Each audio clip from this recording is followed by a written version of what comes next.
네, 시사인의 김문지 기자 모셨습니다. 어서 오세요. 네, 안녕하세요. 오마이뉴스의 곽우신 기자 모셨습니다. 어서 오세요. 네, 안녕하세요. 네, 이제 투표까지 하루 남았습니다. 정치부 기자 입장에서는 만세부를 타이밍입니까? 이제 경무에서 해방된다 혹시? 이제 마지막 산이 남아 있죠. 그렇죠. 개표 당일. 이제 그러니까 지금이 딱 이제 등산에 비하면 깔딱고개. 그렇죠. 그죠? 네. 이제 숨이 깔딱깔딱 넘어가는. 여기만 넘어가면 정상이다. 뭐 이런 거 그죠? 네. 어떻게 휴가 계획은 세우고 있습니다. 일단 저기 목요일 날 그 오프할 생각은 아주 짜릿하게 갖고 있고요. 근데 다만 아시겠지만 총선 끝난 직후도 살짝 바쁩니다. 이제 뭐 아니 목요일 날 왜 오프를 해요? 선거 근저고 뒤에 벌어질 장면이 분석, 한두 가지 네. 와 있을 텐데 지금 수요일 기사가 날 쏟아져야 되는데. 수요일 날 아침까지 밤새고 저는 백톤 터치하고 퇴근하고 이제 뒤는 또 뒤에가 수습해 주겠죠. 네, 제가 마치 데스크처럼 지금 얘기하고 있습니다. 네, 죄송합니다. 네, 주제 넘은 얘기를 했습니다. 아닙니다. 네. 역시 가장 궁금한 건 판세 아니겠습니까? 자, 오늘 한번 판세 중심으로 이야기를 한번 좀 풀어가 봤으면 좋겠는데 한동훈 국민의힘 비대위원장이 어떤 말을 했냐면 골든크로스를 언급한 적이 있어요. 어떻게 파악하고 계십니까, 두 분은? 그러니까 지금 상황에서 이 골든 크로스의 근거 유무 자체가 좀 확인이 잘 안 되고 있는데요. 근데 사실 잘 아시겠지만 선거 막판에는 원래 각 당이 다 약간의 블러핑들을 합니다. 좋은 쪽으로도 안 좋은 쪽으로. 그렇기 때문에 뭐 이번 골든 크로스가 그냥 단순히 이제 지지층의 호소를 위한 블러핑인지 아니면 실제로 일부 병합제 여론조사 지표가 좋아지고 있는 건지는 알 수 없는데요. 다만 여의도 연구원 차원에서 계속해서 여론조사를 돌리면서 추이를 보고 있을 텐데 일부 캠프들 같은 경우는 그 여론조사 실체가 확인되지 않기 때문에 좀 불만을 가지고 있는 것만은 분명해 보입니다. 그러니까 예를 들면은 그 제가 이제 소통하고 있는 캠프 몇 안 되지만 그 몇 안 되는 캠프 중에 한 군데에서는 그러니까 한참 민주당이 안 좋고 국민의힘이 좋을 때도 한번 받아봤고 그 다음에 추세가 바뀌면서 다시 국민의힘이 안 좋아질 때도 한번 받아봤는데 그 다음부터 잘 안 알려주더라. 자기들 확인을 못 하고 있다라고 이야기를 하더라고요. 그래요? 네, 물론 캠프에서 봤는데도 기자한테 굳이 알려주지 않는 것일 수도 있습니다만 다만 이런 식의 불만이 단순히 특정 한 캠프만이 아니라 몇몇 캠프들에서 공통적으로 나오는 걸 보게 되면은 이런 여의도 연구원을 통해서 나오는 여론조사 자료들을 어떤 당의 수뇌부라고 할 수 있는 선대위 지도부나 이제 핵심 관계자들만 공유를 하고 일선 후보들에게 잘 알려주지 않는 거 아니냐 지금 이런 지적들이 사실 언론에도 이미 보도가 된 바가 있고요. 그런 걸 보았을 때 확실히 판세가 좋으면 안 보여줄 리가 없지 않습니까? 좋지는 않다. 그였던 좀 답답함들을 토로하고 있는 상황입니다. 김은지 기자 어떻게 파악하고 계세요? 네, 이게 골든 크로스라고 하기에는 국민의힘 내부 메시지가 이제 혼선이 있다라고 느껴지는 건 사실입니다. 왜냐하면 골든 크로스라고 한다면 지금 이제 기세를 몰아가야 되는 상황인 건데 또 어디 가서는 대표가 200석을 막아달라, 그러니까 비대위원장이 200석을 막아달라는 식의 이야기를 하거든요. 네. 이제 그렇게 된다면 사실 이게 두 가지의 다른 이야기가 상존하는 것이기 때문에 사실 정말 실질적으로 골든 크로스라고 이제 보고 있는 것인지에 좀 의아한 지점들이 있는데요. 이제 물론 보수 유권자들이 실망하고 투표장에 나가지 않는 상황을 막기 위한 메시지로 봐야 되는 게 아닌가라는 생각이 드는데 다만 그런 이야기는 있습니다. 사전 투표율이 높다라고 해서 야권 지지 성향 유권자만 투표장에 나갔다라고 보는 것은 조금 오판일 수 있다라는 전문가들의 지적이 있는데요. 특히나 어제 좀 이제 흥미롭게 읽었던 게 한국 리서치의 이동환 수석이 분석한 자료인데 이번 사전 투표를 놓고 좀 분석을 해봤더니 호남과 서울을 제외하고는 20대 대선에서 이재명 후보 득표율이 높은 곳일수록 사전 투표율이 낮았다라고 하고요. 윤석열 후보 득표율이 높은 곳일수록 사전 투표율이 높았다라고 합니다. 물론 워낙 격전이긴 했기 때문에 얼마만큼의 유의미한 변수일지 모르겠지만 또 하나 좀 눈에 띄는 게 유권자 평균 연령이 높은 기초자치단체일수록 사전 투표율이 높았다라고 하기 오히려 때문에 이제 보수층이 오히려 더 적극적으로 사전 투표했을 수도 있다. 네, 그러니까 이게 쉽게 이제 이렇게 뭐라고 할까 이 사전 투표율을 가지고 판세를 이제 이렇게 바로 이렇게 용단하기에는 좀 어렵다라는 거죠. 알겠습니다. 아무튼 뭐 메시지 혼선을 이야기를 했는데 이게 여당 중진들이 지난 주말에 잇따라 기자회견하면서 호소의 말을 또 하지 않았습니까? 상황이 좀 또 굳이 이럴 필요가 뭐가 있겠느냐라는 어떤 추측은 얼마든지 가능한 부분이니까. 네, 그렇죠. 그러니까 사실 같은 날에 이제 권성동 의원도 그렇고 나경원 공동선대위원장 또 이제 윤상현 의원까지 3명 모두 사실은 배지 숫자로만 하면은 상당히 많은 이제 4선, 5선 노리는 이런 분들이기 때문에 이 같이 메시지도 동일했습니다. 공통적으로 지금 판세가 너무 안 좋고 국민의힘이 최소한의 이제 개헌 저지선, 탄핵 저지선을 확보할 수 있도록 좀 도와달라. 국민의힘이 부족한 부분 분명히 있지만 그럼에도 불구하고 우리가 앞으로 잘할 테니까 너무 몰아주지 말아달라. 이제 이렇게 이야기를 한 거였는데요. 예. 다만 이 메시지가 모두 공통적인 것과 별개로 기자회견 장소들에서 좀 차이가 있었습니다. 권성동 의원 같은 경우에는요, 본인이 강원도가 지역구잖아요. 근데 서울까지 와서 그러니까요. 예, 국회 소통관까지 와가지고 기자회견을 했단 말이죠. 그 말은 뭐냐면은 권성동 의원 본인은 지금 지역구를 그렇게 비워도 괜찮다는 뜻입니다. 정말로 지역구의 발등에 불이 떨어졌으면은 그 지역구를 벗어날 수가 없죠. 대표적으로 윤상현 의원, 전 인천에서 그 기자회견했잖아요. 본인 지역구가 지금 그만큼 많이 붙어 있고 진짜 초박빙이 다시 또 이루어지는 상황이기 때문에 떠날 수가 없기 때문에 인천에서 한 거고 어차피 이제 같은 서울 권역이니까 동작에서 뛰고 있는 나경원 전 의원 같은 경우에는 당사에서 기자회견할 수가 있었던 거죠. 그런 차원에서 봤을 때. 두 사람 윤상현과 나경원 두 후보 같은 경우에는 본인들의 선거가 굉장히 급하다라는 절박감이 있다라는 게 하나가 느껴지고 권성동 의원 같은 경우는 사실 그날 이제 백브리핑도 이제 풀 내용을 보게 되면은 본인의 선거 때문이라기보다는 전체 판세를 위해서 나왔다는 식으로 이야기를 하고 있거든요. 물론 이제 주문진 폐기물 매립장 이슈 때문에 조금 뭐 약간 시끄럽긴 합니다만 MBC 마지막 여론조사를 보더라도 권성동 의원의 상당한 우위가 확인이 되거든요. 그러면 권 의원은 지금 이렇게까지 얘기하는 건 포스트 총선 이후에 본인의 없던 앞으로의 정치적 행보와 그런 것들까지 고려한 이 액션을 지금 벌써 이제 취하고 있는 게 아니냐. 당을 위하는 모습의 사전 연출. 그렇죠. 그렇게 네, 해석을 권성동 의원이 실제로 국민의힘 안에서 강원 선대위원장 역할을 맡고 있긴 합니다. 그래서 본인 지역만이 아니라 이제 강원 선거 전체를 책임지고 있는 자리에 있기 때문에 메시지가 자기 지역만 챙기는 건 아니다라고 볼 수는 있을 텐데요. 하지만 가구신 기자가 지적했던 것처럼 이 공식 선거 운동이 시작되고 나서 권성동 의원이 냈던 메시지를 보면 지역에 대한 이야기도 있지만요, 굉장히 전국구급 선대위원장 메시지로 보이는 것들이 꽤 있습니다. 특히나 이제 조국혁신당의 어떤 약진이 두드러졌을 때 조국혁신당에 대해서 굉장히 이제 파묘를 그 포스터 있잖아요. 이제 그걸 패러디해 가지고는 각 이제 논란이 되는 후보들 얼굴을 넣고 파국이다 뭐 이렇게 이야기하기도 하고요. 양문석 후보와 조국 대표가 닮았다라는 취지의 포스터도 내면서 아주 적극적으로 이제 여권 지지 성향 유권자들한테 어필하는 메시지를 내고 있거든요. 이제 이런 것들이 이제 과연 이제 지역구만 챙기는 의원 혹은 강원도만 챙기는 선대위원장으로서의 메시지냐라고 물어볼 수밖에 없게 되는 지점은 있죠. 그러니까 두 분의 지금 그 분석이 공통된데 총선 이후를 염두에 둔 사전 포석이다. 그 얘기를 돌려서 해석을 하면 한동훈 비대위원장은 총선 후에 없다. 라는 해석을 깔고 들어가는 거 아닙니까? 뭐 한동훈 비대위원장이 있을지 없을지는 모르겠습니다만 지금 추세로 보았을 때 국민의힘이 원래 이야기했던 뭐 과반이니 뭐 일당 탈환이니 이 목표는 사실 달성했으면 어려워졌고 한동훈 비대위원장의 지위도 상당히 좀 불안정할 수밖에 없고 전당대회는 무조건 치러야 되고 그러면은 권성동 의원 입장에서는 도전해볼 만하지 않겠습니까? 그렇게 봐야 된다. 다양한 것들 염두에 두고 있을 것 같습니다. 이제 뭐 비대위든 전당대회든 여튼 이제 권성동 의원은 이번에 이제 배지를 다시 달게 되면 당내 중진 의원으로서 역할이라고 하는 게 더 커질 수 있다라고 생각을 하는 것 같고요. 네. 뿐만 아니라 원래도 지난 전당대회 본인은 도전하고 싶었는데 여러 가지 당내 교통정리 상황 때문에 못 나갔던 것이거든요. 그러니까 본인으로서는 아쉬움이 있을 그렇죠. 수도 있을 것 같습니다. 그렇죠. 예, 그리고 한동훈 이제 위원장 같은 경우에는 어제 이제 채널A랑 동행 인터뷰에서 본인이 정치라는 무대에서 살 결심을 했다 이렇게 밝혔기 때문에 또 한동훈 비대위원장 카드가 사라진다라고 보기에도 어려운 지점은 있는 것 같습니다. 알겠습니다. 이건 뭐 이 모든 건 사실은 총선 선거 결과에 따라 투표함 개봉된 다음에 할 얘기고. 네. 그 지금 서울의 동작을이 상당히 뜨겁더라고요. 막판에 이재명 대표가 지금 여기를 뭐 8번 찾았다고요? 네, 공식 선거운동 플러스 이제 비공식으로 간 것까지 합치면 이제 그렇다라고 하는 건데요. 네.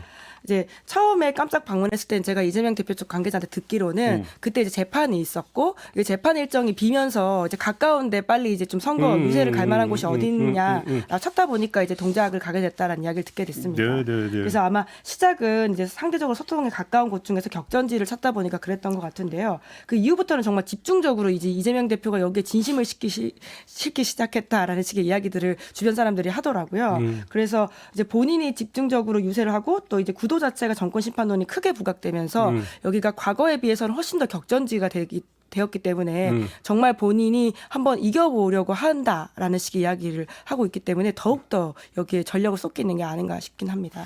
그러니까 민주당 입장에서는 지금 동작을을 열심히 공략하는 게 어떻게 보면 로우 리스크 하이 리턴일 수도 있거든요. 일단 동작을은 원래 밭이 기본적으로 이제 보수 우위라고 여겨지는 곳이기 때문에 이번에 설사 만약에 뺏긴다고 하더라도 그게 뭐 대단히 뭐 무슨 민주당이 엄청 잘못했기 때문에 이렇게 좀 책임으로 몰아가기 쉽지 않은 상황이거든요. 근데 그런 상황에서 지지율도 많이 붙어 있었고 류사명 후보 같은 게 어쨌든 동작하고 막 인연이 깊은 후보는 아니잖아요. 그러다 보니까 만약에 류사명 후보가 된다면 그 류사명 후보를 만들고 도와준 오롯이 현 지도부 이재명 대표의 공으로 돌아갈 수밖에 없습니다. 그게 하나가 있고 또 두 번째로는 나경원 전 의원이 타격감이 좋다는 거죠. 민주당 입장에서는.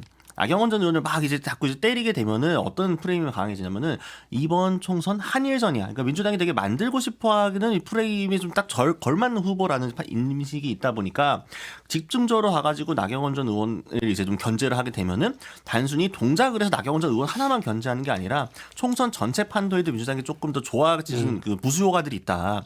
이런 점까지 고려했을 때 민주당 입장에서는 적극적으로 갈만하다. 이 판단이 쓴 것 같습니다. 근데 조금 전에 이제 권성동 후보의 경우를 이야기를 하면서 총선 후를 대비하고 있다는 그러니까 그 분석을 두 분이 공유하셨는데 그 민주당 대 국민의힘이라는 여야 대립 구도를 떠나서 국민의힘 내부에서 보더라도 나경원 후보가 금배지를 달고 여의도로 다시 돌아오느냐 안 돌아오느냐라는 당내 역학 구도에도 일정한 영향을 미칠 수 있는 그런 요인 가운데 하나 아니겠습니까? 그렇죠. 사실 어차피 지금 그 국민의힘은 비대위 체제이기 때문에 총선이 끝나면 좋든 싫든 하여간 대표를 뽑아야 되는 상황이잖아요. 어차피. 그렇죠. 어차피. 근데 여기서 지금 보면은 대표급으로 이제 거론되고 있는 사람들의 상당수가 사실은 한강벨트고 낙동강벨트에 몰려 있는 부분이 있기 때문에 그래서 사실은 귀추가 주목되는 부분들이 있거든요. 자기 당권과 연결시켜서 본다면 이것도 사실은 숨어 있는 하나의 관전 포인트다. 이 말씀도 좀 함께 드려야 될 것 같고. 그 김경률 국민의힘 비대위원이 어떤 말을 했냐면 민주당의 김준혁, 양문석 두 후보 논란 때문에 수도권에서 10석 정도 영향을 줄 것이다 이렇게 주장을 했고 민주당에서는 전체 판세에 미치는 영향이 없다 또 이렇게 이야기를 했는데 누구 말이 맞는 겁니까? 당연히 이거는 이제 뚜껑을 열어봐야지 알 수 있는 상황인 건데요. 네. 이제 뭐 영향을 안 미쳤다고는 볼 수 없을 것 같긴 합니다. 왜냐하면 국민의힘이 아주 집중적으로 이 문제를 제기하고 있기 때문에 이제 특히나 국민의힘에서는 공략하고 있는 유권자층이 포기하고 나오지 않을 것 같은 집토끼들이거든요. 이제 그들을 끌어내는 데 있어가지고 영향을 미칠 수 있다라고 하는 지점인데요. 하지만 큰 이제 구도, 이제 정권 심판론이라고 하는 그 구도를 흔들기에는 과연 이것이 얼마나 영향을 미쳤을까라는 생각이 들긴 하는데 민주당에서 제가 좀 이야기를 물어보니까 오히려 수도권보다는 PK 격전지에서 영향을 받는 게 아닌가라는 이야기를 하고 있어서 뭐 그건 또 그럴 수도 있겠다라는 생각이 들더라고요. 뭐 물론 이 모든 것은 내일 이제 다 알게 되긴 합니다. 그러니까 이런 설화들은 기본적으로 여든 야든 간에 마찬가지로 특히 중도층과 격전지 표심이 많이 영향을 미치게 되거든요. 저희도 뭐 몇 번 말씀드렸습니다만 지난 선거 때 미래통합당의 차명진 전 의원의 그 세월호 관련 그 망언과 막말이 사실 수도권 판세를 엄청나게 흔들었다라는 게 사후적인 평가잖아요. 그렇기 때문에 이번 이제 민주당 이제 후보들의 논란 뭐 또 공교롭게도 새 지역구 모두 약간 또 이제 공천 과정에서부터 잡음이 나왔던 곳이기 때문에 네. 이것은 사실은 국민의힘 입장에서 거의 구원의 동아줄이다 왔을 때 이게 아니면은 국민의힘이 스스로 반전의 계기를 만들 수가 없기 때문에 그만큼 당력을 이제 총력을 동원해 가지고 엄청나게 두들기고 있는 상황이거든요. 네. 그러니까 방금 이제 김은지 기자께서 잘 말씀해 주신 것처럼 구도 자체로 뒤집지는 정도는 아니지만 최소한 질 때 지더라도 몇 집 싸움으로 질 것인지에 대한 계산을 할 때는 국민의힘에서 유리하게 작용할 것이다. 그래서 약간 방어 차원에서 덜 잃게 하는 싸움으로 가는 건데 다만 이거의 전제 조건은 그러면 그만큼 국민의힘 쪽에서는 설화가 안 터지고 후보들이 다 잘해야 되는데 지금 또 국민의힘 쪽 자꾸 지금 문제가 발생지고 있잖아요. 이번에 뭐 윤영석 후보의 이제 문재인 전 대통령 관련 막말 이런 논란도 그렇고 방금 이제 PK 얘기를 하셨는데 지금까지 PK의 민주당 후보들의 발언이 또 그 좀 민주당에 악영향을 줬다면 지금 이번 윤영석 후보의 발언 같은 거 사실은 이것도 파급력이 상당할 수밖에 없거든요. PK 지역에서는 이런 거는 이제 그럼 어차피 저기도 막말 여기도 막말 아니야? 희석되어 버리기 때문에 국민의힘이 당초 노렸던 만큼의 효과보다도 더 반감될 수도 있다. 그럴 것 같습니다. 조금 전에 이제 그 이재명 대표가 동작을 8번 찾았다. 이 이야기를 했는데 여기서 이제 파생되는 게 이제 선거 막판. 한동훈, 이재명 두 원톱이 주로 어디를 돌고 있느냐 막판에 이걸 보면 이제 아 막판에 접전지가 어딘구나. 요걸 이제 그 대충 엿볼 수 있는 거 아니겠습니까? 어떻게 봐야 됩니까? 네, 수도권을 사실 제일 많이 갔기 때문에 당연히 이제 수도권 접전지다라고 봐야 될 것 같긴 한데요. 사실 저는 이번에 안 간 곳이 더 눈에 띄긴 하더라고요. 오늘 아침 이제 한겨레 신문이 그 두 사람이 공식 선거운동 기간에 갔던 곳을 지도로 표시해가지고는 이제 표시를 해놨는데요. 네. 이재명 대표 같은 경우에는 이제 세종, 경북, 광주, 전북, 전남, 강원 이렇게 안 갔습니다. 그게 많이 안 갔어요? 예, 제주는 지금 표시가 안 돼 있긴 한데 4.3 추념식을 갔기 때문에 아마 요거는 조금 오타인 것 같고요. 근데 한동훈 위원장 같은 경우에는 어디를 안 갔냐면요.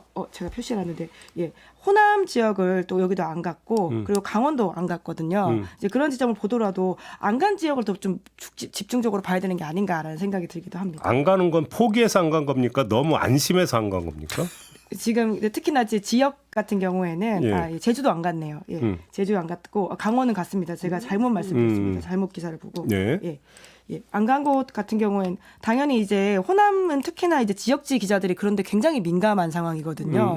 그래서 무등일보 같은 경우에는 너무 지금 잡아놓은 토끼 취급하는 게 아니냐 이런 지금 네. 취지의 비판하는 기사를 쓰기도 했더라고요. 그러니까 이제 국민의힘도 마찬가지고 민주당도 마찬가지고 대표의 몸은 하나고 갈 수 있는 곳은 한계가 있고 심지어 이재명 대표는 본인 선거에 재판까지 있는 상황이기 때문에 선택과 집중을 할 수밖에 없고 최대한 많이 가면 좋겠지만 근데 네. 이제 그 선택과 집중에서 항상 이제 효율성을 따지다 보니까 한동훈 비대위원장 같은 경우에도 제주도 뭐 어차피 민주당의 우세가 상당히 좀 유지되고 있는 상황이고 그 이제 의석수 자체가 많은 것도 아니고 호남도 마찬가지로 서진 정책이라 계속 했었지만 사실은 그 서진이라고 할 만한 포스트들이 좀 위태로운 상황들이거든요. 그러다 보니까 지금 안 그래도 수도권이라든가 PK 격전지도 힘든 상황인데 거기까지가 여력이 있겠느냐라면서 조금 더 이제 고효율을 추구하다 보니까 이제 이런 빈 곳들이 생기는 거죠. 근데 그냥 저는 기자로서 그런 생각이 듭니다.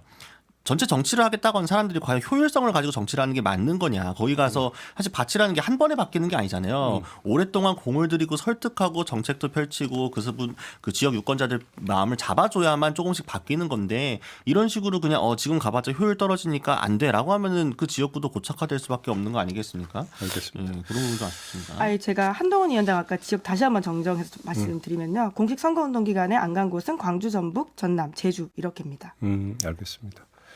하나 더 여쭤볼 게 이제 지역구로 가서 한 석 이상의 상징적 의미를 갖고 있는 지역구를 꼽으라면 두 분은 어디를 꼽습니까? 박우신 기자는? 아무래도 저는 이제 개항을이 역시나 가장 관심이 모일 수밖에 없지 않나 생각이 들거든요. 그러니까 원래 국민의힘이 판세가 좋았다면은 이제 낙동강 벨트는 지키고 한강 벨트는 많이 탈환하고 그래가지고 한강 벨트 이제 주요 뭐 용산이라든가 이런 그러니까 용산으로 시작해가지고 뭐 이제 광진부터 쭉 이어지는 그 서쪽으로 동서로 이어지는 라인들이 있잖아요. 그 라인들 중간 사실 재밌는 지역구들이 많았는데 판세가 좋지 않다 보니까 이제 이쪽에서는 이제 뭐 사실은 민주당이 많이 가져갈 것이 예상이 되고 그러면은 다른 지역구들 중에서는 국민의힘이 관심 가질 만한 뭐냐. 그건 개항을이다. 저희가 예전에도 여러 번 말씀드렸잖아요. 명령대전 할 건 하는 건데 어차피 이제 이재명 대표가 이길 가능성 매우 높은 곳이고 그러면 원희룡 후보가 젖잘살을 할 수 있느냐 없느냐 약간 이런 내용을 이야기했었잖아요. 근데 지금 보면은 그 여론조사상에서 보게 되면은 뭐 엎치락뒤치락 합니다만 처음 시작했을 때보다는 그래도 좀 격차가 줄어든 거 아니냐 이런 그 분석들이 많이 있는 상황이거든요. 그러면 실제로 투표함을 열었을 때 원희룡 후보가 얼마나 얻을 것이냐 이제 이런 게 있는 것이고 그래도 개항을 같은 경우에는 이재명 대표 상징성이 있다 보니까 역시나 이제 마치 민주당이 굉장히 좀 동작을 해 많이 가는 것처럼 국민의힘도 굉장히 개항을에 신경을 많이 쓰고 있거든요. 어제 같은 경우에도 그러니까 원래 이제 지원 유세가 예정이 되어 있었는데 한동훈 비대위원장이 이제 지원 기존의 유세 공식 유세 대신에 그 소위 이제 고깃집 논란이 삼겹살 논란이 있는 고깃집에 가가지고 김치찜 시켜놓고 그걸 연출하는 그 장면 자체가 다분히 정치적인 행위인 거잖아요. 기사가 어떻게 나올지를 좀 방향을 좀 잡아놓고 하는 건데 이런 것들만 보더라도 국민의힘이 그만큼 개항을 많이 신경 쓰고 있다라는 방증이고 그것이 얼마나 효과가 있을 것인지 투표함을 열어보면 어떤 결과가 나오든지 재미있을 것이다. 이거 볼 수 있을 것 같습니다. 김은재 기자는요. 네, 경기 화성을도 굉장히 격전지로 막판에 꼽히고 있는 지역입니다. 이게 여야의 리턴 매치가 아니라 이준석 개혁신당 대표가 당선이 되느냐 여부가 굉장히 관심을 가지고 있거든요. 지금 공영훈 민주당 후보가 지금 뛰고 있는 곳이긴 한데 지금 이 개혁신당 발에 따르면 막판에 굉장히 많이 따라잡았다라고 하는 것이어서 실제로 이제 이준석 대표가 이번에 떨어지게 되면 이제 네 번째 낙선이게 되기 때문에 그렇게 되나요? 앞으로 정치 인생이 되게 쉽지 않을 것이다 이런 이야기를 김종인 개혁신당 상임 고문조차도 하고 있습니다. 마이너스 4선이에요, 그러면? 네, 뭐 이제 그런 이제 별명들이 있긴 한데요. 이제 본인으로서는 아주 이제 정치 운명을 걸고 하는 선거이기 때문에 그런 것도 있고요. 뿐만 아니라 이제 분당갑 같은 경우에도 아까 이제 명령대전 이야기하셨는데 여기도 광철이라고 기자들이 붙이더라고요. 이제 안철수 의원과 그리고 이광재 전 사무총장인데 실제로 두 분 다 일종의 잠룡 대열에 들어갈 수 있는 사람이고요. 당권구도 아까 국민의힘 이야기하셨는데 안철수 의원이 만약에 여기서 떨어지게 된다면 당권 구도만이 아니라 정치적인 굉장히 위기를 맞게 된다라는 그러니까요. 지점이 있습니다. 알겠습니다. 뿐만 아니라 이게 호각세이다 보니까 여기에 경기도지사 이제 김동연 지사 그리고 김부겸 공동 상임선대위원장이 사전 투표를 이 지역에서 했습니다. 알겠습니다. 그 정도로 민주당이 집중하고 있다. 이제 정치 운명 얘기했으니까 퍼뜩 떠오르는 게 장해찬 후보 있잖아요. 부산 수영구.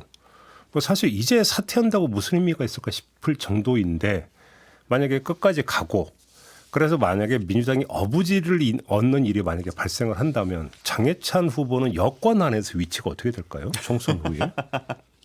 사실은 지금 이제 장해찬 후보가 처음 나설 때만 하더라도 장해찬 후보의 무소속 출마를 좀 응원하는 분위기들이 보수 일각에서 있었거든요. 특히 이제 보수장의 이제 유튜브나 이제 이런 채널들을 보게 되면은 그러니까 어떻게 보면 윤석열 대통령은 굉장히 가깝다고 여겨지고 이 국민의힘이 기존에 가지고 있었던 이 기조에는 오히려 무소속 장해찬 후보가 더 맞는 거 아니냐. 지금 저 한동훈 비대위원장 좌파가 지금 또 당을 장악해가지고 이런 식의 또 논란들이 있었단 말이죠. 한동훈 좌파요? 그 보수 유튜버들은 계속해서 주장하고 있습니다. 한동훈 비대위원장이 좌파고 한동훈 위원장이 이제 국민의힘을 망치고 있다 이런 식으로 얘기를 하고 있는데 아무튼 근데 막상 이제 무소속으로 출마해서 레이스를 시작해 보니까 생각보다 지지율이 안 붙는다는 거죠. 역시나 국민의힘 간판을 갖고 있는 정현우 후보께서 2위 자리를 유지하고 있는 추세이다 보니까 이거 여기 보수 유튜버들도 최근에 이제 바뀌었습니다. 이야기하는 게 장해찬이 결단을 내려야 된다 이런 식으로. 그래서 장해찬 후보가 지금 여전히 여기저기서 압박을 받고 있기 때문에 막 직접 만나가서 12시까지 기다리기도 하고 뭐도 하지만 국민의힘 차원에서 이미 중앙선대위에서 정리를 했거든요. 정현우 후보가 우리 후보인 거다라고 했기 때문에 사실상 단일화가 이뤄진다면 정 후보가 중도 사퇴할 리는 없고 장 후보가 결단을 해야 되는 상황이거든요. 물론 효과는 반감될 수밖에 없겠지만 만약에 끝까지 뛰었다가 여기 지게 된 거 다 네 탓이야라는 거를 덤터기를 만약에 장해찬 후보가 쓰게 되면은 장 후보는 이 다음에 뭔가 스텝에도 좀 꼬일 수밖에 없는 상황이거든요. 그런 점들이 아마 영향을 미친다면 미치지 않을까 싶긴 합니다. 네, 근데 사전 투표가 이미 29.33% 이뤄졌더라고요. 이제 그래서 오늘이 마지막 날일 텐데 과연 이제 그게 쉬울까라는 생각이 들긴 합니다. 알겠습니다. 자, 지금까지 모든 이야기를 다 한 대 묶어갖고 이게 이제 핵심이에요. 그래서 몇 석 얘기 좀 해보세요. 몇 석이요? 국힘 몇 석, 민주 몇 석. 일단 버전이 두 가지가 있는데요. 그 당 안에서 네네. 대외적으로 하는 그 뻔한 이야기 말고 네네. 당 안에서 자기들끼리 네네. 우리 몇 석 정도 얻을까 그렇게 얘기 도는 게 좀 있어요? 아니 사실은 국민의힘은 실제로 약간 그 기대치가 좀 있습니다. 여기서 기대치라면 아까 말씀드린 것처럼 뭐 우리가 일당을 탈환할 거야 과반차작 이거는 이미 이제 좀 접어든 지 오래됐고 그 기대는 다만 지금 여론조사 상에서 나오는 것보다는 잘 나올 것이다. 우리 개헌 저지선 정도는 확보할 수 있지 않겠느냐라는 기대들이 좀 있습니다. 국민의힘 안에서 그러니까 바닥은 찍었다. 그러니까 한참 이제 뭐 이제 이종섭 전 이제 국방부 장관 것도 그렇고 이제 황상무 수석권도 그렇고 악재들이 많았지만 그 어느 정도 정리가 됐고 민주당 후보들의 설화도 굉장히 많았고 지지층 결집했고 하니까 한 2주 전에 안 좋았던 추세보다 회복 중이니 그래도 뭐 100석 언더로 나올 가능성은 적다. 그래도 우리 경합지에서 붙어 보면은 120에서 한 130 정도는 해볼 만하지 않겠느냐. 국민의힘 안에서 그런 기대들이 좀 있습니다. 네. 계산입니까? 기대입니까? 그러니까 이제 물론 그러니까 여기는 계산에 근거한 거에 플러스 위시풀 띵킹이 들어간 그런 거겠죠, 당연히. 그러니까 이렇게 나오려면은 지금 격전지라고 불리는 경합지에서 반 이상을 그래도 국민의힘이 좀 수성을 해야만 가능한 결과거든요. 근데 이제 국민의힘 계속 얘기하는 게 뭐냐면은 그러니까 이게 언론에만 얘기하는 게 아니라 실제로 그렇게 생각을 하는 것 같은데 보수층에서는 여론조사들이 그 민주당 지지층이 과표집되어 있다고 자꾸 이야기를 하세요. 그러니까 민주당 지지층들이 분위기가 좋고 막 과표집되어 있는 상황이고 보수층이 좀 상대적으로 좀 샤이 보수 이야기가 다시 나오다 보니까 실제로 뚜껑을 열어보게 되면 그래도 지금 지표보다는 좋을 수밖에 없다. 네. 이것보다 안 좋을 수는 없다. 이렇게 이야기를 하고 있습니다. 김문지 기자는 네, 실제로 국민의힘 안에서는 진짜 그 아주 나쁜 구간을 통과했다 이렇게 좀 생각하는 지점은 있는 것 같아요. 왜냐하면 지난주에 이제 MBS 조사라든지 그리고 어제 나왔던 리얼미터 대통령 지지율이 이제 상대적으로 좀 이렇게 반등했다 이런 지점을 보면서 이제 정말 악 구간은 지나왔다라고 생각을 하고 있는 것 같고요. 이제 그러다 보니까 보수 유권자들이 좀 나와만 주면 그렇게 물론 당연하게 아까 가구신 기자 말처럼 이제 당연히 과반수나 1등 당을 하겠다라는 목표는 지금 사라진 지 꽤 됐습니다. 이제 그럼에도 불구하고 최악에서는 막을 수 있다라는 건데요. 최악이라고 하는 게 개헌저지선 붕괴입니까? 지금 이제 200석 이야기를 스스로들 하고 있으니까요. 공개적으로는요. 근데 여튼 이제 그 고령의 유권자들이 인구가 많다라고 하는 지점들 그리고 그분들은 상대적으로 본투표를 많이 한다. 이런 이야기들을 믿으면서 갈 수 있다라고 보고 있는 것 같긴 합니다. 그러면 개헌저지선 플러스 알파 국힘 안에서 이제 나오고 있는 이야기를 한마디로 정리하면 민주당 안에서는 어떤 얘기 나오고 있는데? 민주당은 사실 표정 관리를 하고 있다라고 보셔야 될 것 같습니다. 네. 물론 이제 박빙 지역이 수십 곳이어서 쉽지 않다 이런 이야기를 공개적으로 하고 있긴 하지만요. 근데 이제 이 거대한 구도가 본인들한테 유리하다. 그리고 그 구도가 쉽게 바뀌지 않고 있다라는 것 때문에 굉장히 지금 물론 그럼에도 불구하고 200석까지를 전망하고 있지는 않은 것으로 알고 있습니다. 그래요. 일단 하여간 원내 과반은 무난하다. 1등 할 것이다. 민주당 입장에서는. 그리고 이제 또 하나의 관심은 범야권의 총의석수잖아요, 사실. 네, 사실 민주당이 가장 신경 쓰는 것은 내부적으로는 이 부분인데요. 조국혁신당과 더불어민주연합의 비례득표입니다. 지금 원래라면 더불어민주연합이 민주당의 위성정당 역할을 하고 있기 때문에 더 많이 득표해야 되거든요. 그런데 지금 상황 봤을 경우에는 조국혁신당이 더불어민주연합보다 많이 나올 가능성이 있다. 이제 이것이 주는 메시지뿐만 아니라 조국혁신당의 호남 득표 그것이 얼마나 되는지에 따라 가지고는 이 선거의 주인공이 달라질 수도 있다라고 하는 불안감들이 있거든요. 그러니까요. 예, 그래서 오히려 그 지점을 눈여겨 보는 것이지 총 의석수가 몇 석이 될지에 대해서는 사실 좀 자신감이 있어 보이긴 합니다. 그러니까 총선 후에서의 관전 포인트로 그 국민의힘에서는 그러니까 조금 아까 얘기했던 차기 당권 이게 이제 그 관전 포인트라면 이제 그 범야권에서는 이재명, 조국 두 사람의 관계 설정 이 부분. 이제 가장 큰 관전 포인트다 이런 얘기들 하던데 아무튼 곽운신 기자는 민주당의 어떤 그 의석수가 어떻게 얘기된다고 들으셨어요? 그러니까 이제 민주당 같은 경우도 아까 뭐 거의 대동소이한데요. 기본적으로 이제 과반은 정말로 이제 그거는 이제 목표가 넘어선 지는 오래됐지만 다만 그걸 공식적으로 표명하게 되면 혹시나 민주당 지지층이 안도하고 투표장에 덜 나올까봐 약간 우려하는 측면들이 있다 보니까 말은 좀 아끼고 있고 반대로 이제 180, 200석 같은 이야기도 후보 시절한테도 이제 그 다 공문까지 내려 보내면서 경고를 했잖아요. 그런 말 함부로 하지 말라고. 그래서 뭐 고개 쳐들면 질 수가 있기 때문에 다만 이제 이 우세를 잘 가지고 가서 최대한 지키는 게 중요하다라는 판세를 보고 있기 때문에 네. 내부적으로는 뭐 한 160에서 70석 정도는 가져가지 않겠느냐. 이게 민주당 단독으로? 네, 민주당 단독으로. 그 정도 분위기는 조성되고 있는 것 같습니다. 여기에 조금 경합도 잘하면은 지난번 선거만큼의 그 표를 가져올 수도 있는 것이고 그다음 만약에 이제 거기서 범야권 200석 같은 경우에 조금 더 이제 이상적인 시나리오이긴 합니다만 그렇기 때문에 승리가 좀 더 담보되어 있는 상태이다 보니까 그만큼 민주당 안에서 차기 그러니까 이 총선 이후에 조국혁신당과의 관계라든가 앞으로 국정주도권 어떻게 가져갈 것이라든가 지금 사실은 조국혁신당이 민주당에 준 것도 있지만 조국혁신당 때문에 민주당이 지금 잃은 것도 있기 때문에 예를 들면은 당장 이제 그런 원내 교섭단체 이거 조건 20석 이거 낮춰줄 거냐 낮춰주면 몇 석을 낮춰줄 거냐 그럼 조국혁신당이 단독으로 원내교섭단체를 따로 꾸릴 것이냐 뭐 이런 이야기도 나오고 있잖아요. 이런 부분들이 관전 포인트가 될 수밖에 없다. 그리고 특히나 차기 대권과 관련해서 이번 총선이 사실 조국 대표의 뭐 즉위식이다 이런 얘기 벌써 좀 나오고 있는 상황이거든요. 일각에서는. 그러면은 지금 민주당 안에서 대권 주자는 명실공히 이재명 대표였는데 조국 대표랑 경쟁자가 생기게 되면 앞으로 이 두 사람의 관계는 또 어떻게 될 것인가 이런 게 나오는 거죠. 그런데 이게 이제 그 접전지 아직 뭐 우세를 점치기 힘든 경합 지역이 꽤 된다는 거잖아요. 그럼요. 그것까지 네. 고려해도 지금 그 정도 의석 계산이 나온다 이런 이야기가 되는 겁니까? 민주당은 경합 지역을 꽤 가져올 수 있다라고 네, 하시는 경합지 거습니다. 우승 그러니까 이길 수 있다라는 좀 판단들이 있는 것 같긴 합니다. 물론 이제 뒤집어질 수 있죠. 그러다 보니까 플러스 마이너스 10 정도를 가지고 이야기를 하는 것이고요. 안심할 수는 없는 상황이라고 봅니다. 알겠습니다. 마무리하기 전에 요거 하나는 좀 특별히 떼어서 이야기를 해야 될 것 같은데 자유통일당 있잖아요. 원내 진출할 거로 전망이 됩니까? 네.